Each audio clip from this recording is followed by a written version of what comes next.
మొత్తం మనం చేరదీస్తే వాళ్ళు ఆనందంగా చచ్చిపోతారు. హల్లెలూయా. అంతేగాని లాస్ట్ 5 minutesలో మేబీ చచ్చిపోవచ్చు, లేదా నీ ప్రేమకి వాళ్ళు బతికినా బతకొచ్చు. దేవునికి స్తోత్రం చెప్పండి. ప్రేమ బ్రతికిచ్చిందండి. అంతేగాని అలాంటి టైంలో ఇక సరిపోతుందని చెప్పినప్పుడు మనం వాళ్ళని తీసుకెళ్ళి బయట వేసామనుకోండి, ఏమండి 5 గంటల్లో చచ్చిపోయాడు, 5 నిమిషాల్లో చచ్చిపోతాడు. ఎందుకో తెలుసా? ఇల్లు నేను కట్టా, భార్యకి బంగారం నేను చేయించా, పిల్లల్ని నేను ఇంత ప్రయోజకులు చేశా, నాకు జబ్బు వచ్చి లేదా అనారోగ్యం వచ్చి నేను చనిపోతానని చెబితే నన్ను కనీసం ఇంట్లో బెడ్రూమ్లో ఉంచకుండా, వరండాలో కూడా ఉంచకుండా గేటు బయట నన్ను పెట్టింది నా భార్య.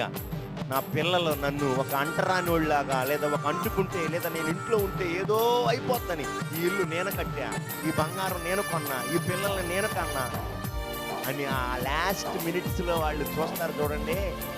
అది నీ జీవితానికి శాపం. ఆమేన్. అది నీ జీవితానికి శాపం.